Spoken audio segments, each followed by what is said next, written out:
Tapi beda lagi guys kalau sama stase bedah, dimana dia harus on time dan siap 24 jam. Sarjana kedokteran kamu ngapain? Perjalanannya masih panjang guys. Jadi nggak cuman kalau esket sama dengan dokter, selama Claire tuh ngapain aja sih? Hebohnya menjadi anak FK selama Claire dan daring.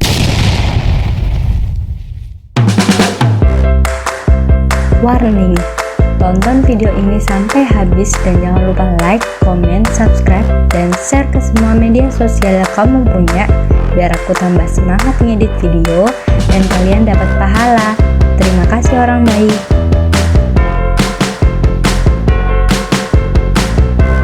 Assalamualaikum warahmatullahi wabarakatuh. Jadi aku baru selesai Claire. Buat teman-teman yang pengen tahu, Nita habis kamu sarjana kedokteran kamu ngapain? Please, perjalanannya masih panjang guys. Jadi nggak cuman kalau esket sama dengan dokter. Just DM ku ini bukan just dokter, bukan. Jadi tahapannya untuk menjadi dokter itu adalah kalian lulus esket sarjana kedokteran, kemudian dimana aku udah jelasin di video yang ini, bisa kalian tonton. Jadi kalau di sarjana kedokteran itu beda sama teman-teman yang sarjana lainnya mungkin, dimana kalau teman-teman yang lainnya itu habis sidang kompre kemudian sudah menyelesaikan skripsinya, udah selesai, udah kayak gitu. Tapi kalau di kedokteran itu ada uji komprehensif seperti itu. Jadi kalau di aku tuh namanya ada CCR. Jadi ada satu semester yang dia itu sebenarnya nggak ada mata kuliah, tapi kayak persiapan untuk uji komprehensif seperti itu, namanya CCR kalau di tempat FKUMN. Sedangkan kemarin habis sharing dari FK yang lainnya itu ternyata tuh bukan CCR namanya, tapi beda tapi sama, ternyata juga ada ujian seperti itu. Nah, jadi kalau ada temanku pada bilang gini, Nita kan kamu udah lulus, kamu ngapain? Kamu buka praktek ya, kamu ngapain? Jadi nggak gitu, aku belum bisa buka praktek guys, please, aku belum bisa buka praktek. Karena apa? Karena studiku masih panjang. Jadi kita memerlukan untuk menjadi esket itu perlu 3,5 tahun atau 4. Terus habisnya itu kita tadi yang aku bilang kalau butuh CCR juga, itu adalah salah satu syarat guys. Jadi kalau semua yang kemarin yang aku curhat di sini itu aku tidak lulus CCR itu, jadi aku nggak bisa sarjana seperti itu. Nah, beda kan sama punya kalian yang sidang aja langsung jadi bisa sarjana kayak gitu. Terus aku juga mau cerita, abis itu aku tuh masih ada ini Claire. Jadi sebelum, harusnya itu observasi rumah sakit kan, datang ke rumah sakit, terus ada stase-stasenya juga. Tapi berhubung karena pandemi seperti ini, jadi tetap daring seperti itu. Terus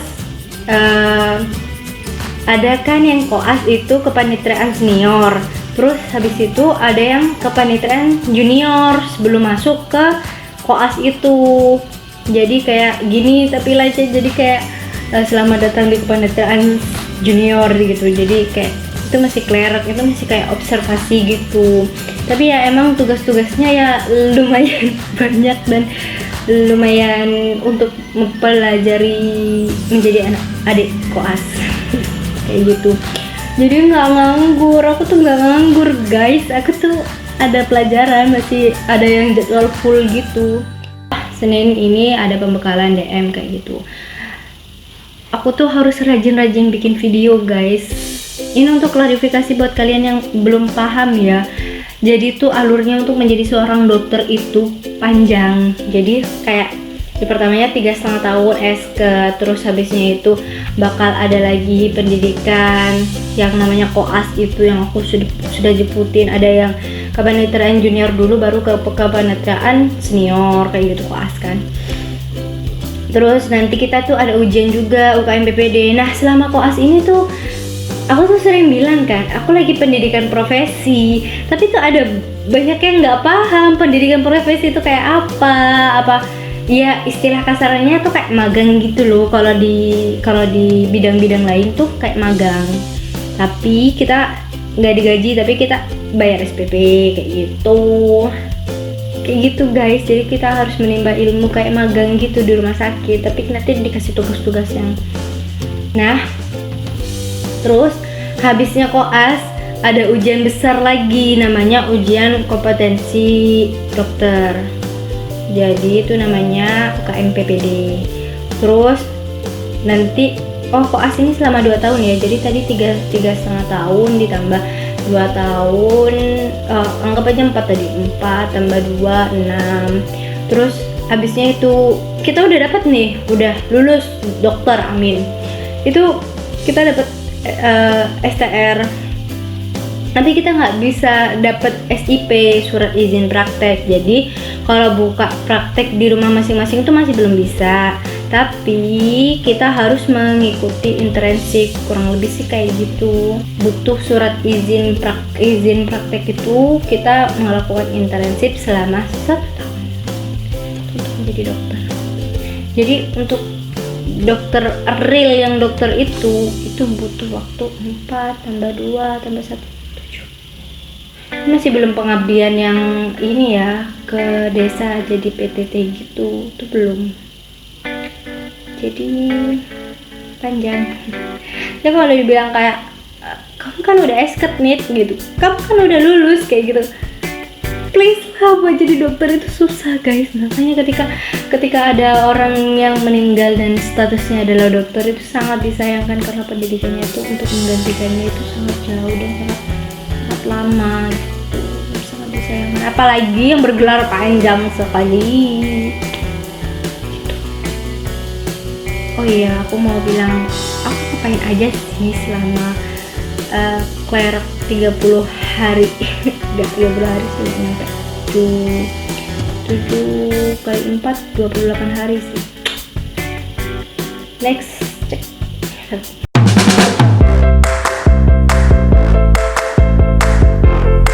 Halo, jadi aku mau menceritakan tentang 30 hari aku clerkship, dimana ini kepanitiaan junior.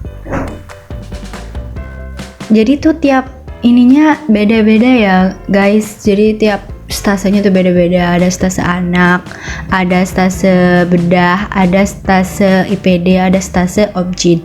Dimana aku mungkin masih rada slow ya kalau di anak sama IPD, tapi nggak tahu di kenyataannya. Tapi kalau secara daring lebih slow stase anak dan stase IPD. Jadi kalau aku nganggur gitu, aku sambil baca buku sampai ketiduran gitu. Iya, gimana ya? Aku suka banget sama tidur sih. Ya mohon maaf. Nungguin dosen. Kapan ada jadwal? Mungkin udah waktunya jadwal ditentuin jam segini, tapi ternyata tidak ada. Jadi kayak gitu.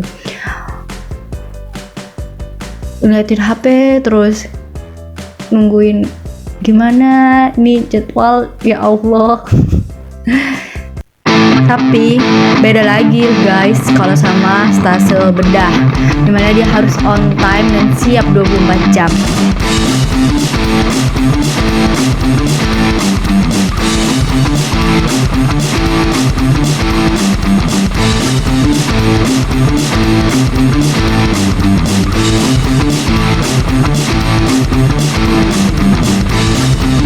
Kalau di stase beda itu bakal bilang sekarang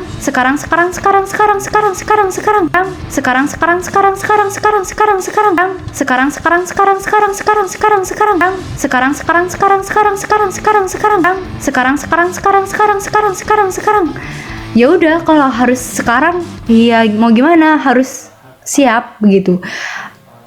Juga berlaku di stase objek, dimana kalau jam 10 tapi tahu-tahunya sekarang diminta sekarang, ya harus siap, mau gimana ya, gimana ya, sebagai dokter muda tuh harus siap on time 24 jam guys.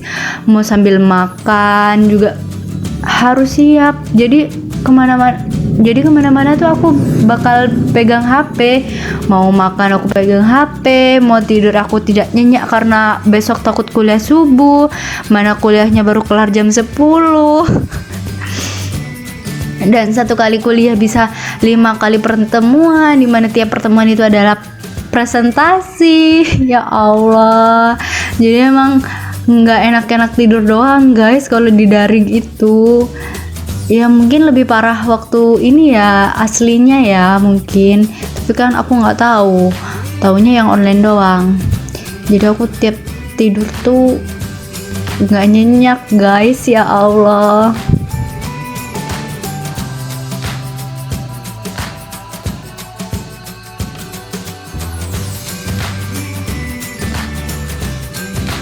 Tapi alhamdulillahnya dibalik ini semua jadi ada hikmahnya, yaitu aku jadi bisa sholat di awal waktu gitu. Soalnya apa? Karena jadwal kuliahnya yang tidak menentu mengharuskan aku untuk sholat dulu. Soalnya kan kalau tiba-tiba ada kuliah tapi aku belum sholat kan jadi nggak tenang gitu. Apalagi selesainya kuliah bisa 2-3 jaman gitu kan. Ya bisa sih setengah jam gitu, tapi kan nggak nentu gitu loh, jadinya ketar-ketir. Tapi ada nggak baiknya juga. Aku jadi naruh HP di depan aku waktu sholat karena takut ada notifikasi gitu loh, jadi kadang mungkin nggak khusyuk ya. Tapi ini aku tidak merekomendasiin buat teman-teman ya, please kalau sholat yang khusyuk kalau bisa HP-nya jangan ditaruh di depannya kayak aku. Ya Allah, astagfirullahaladzim. Dan tiap kali udah sholat aku jadi ngecekin HP apa ada notifikasi, apakah dosennya sudah minta untuk kuliah. Ya Allah. Tapi hikmahnya adalah kalian harus sholat di awal waktu guys.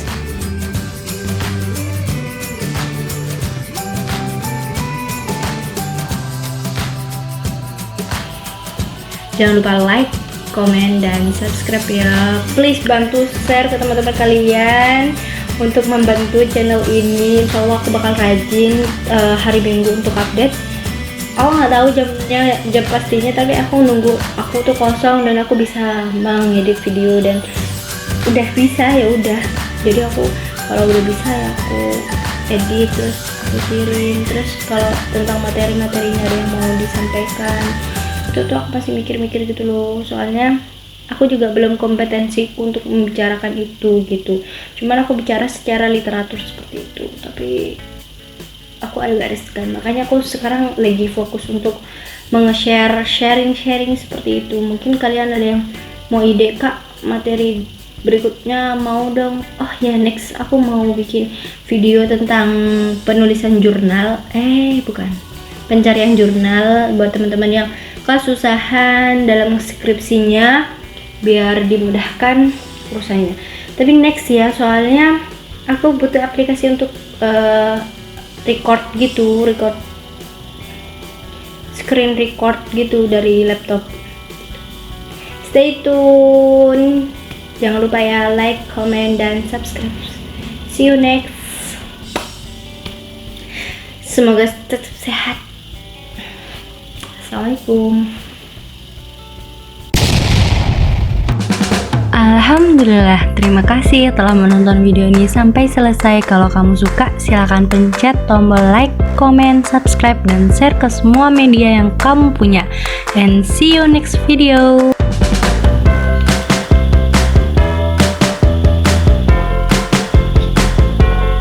Assalamualaikum warahmatullahi wabarakatuh.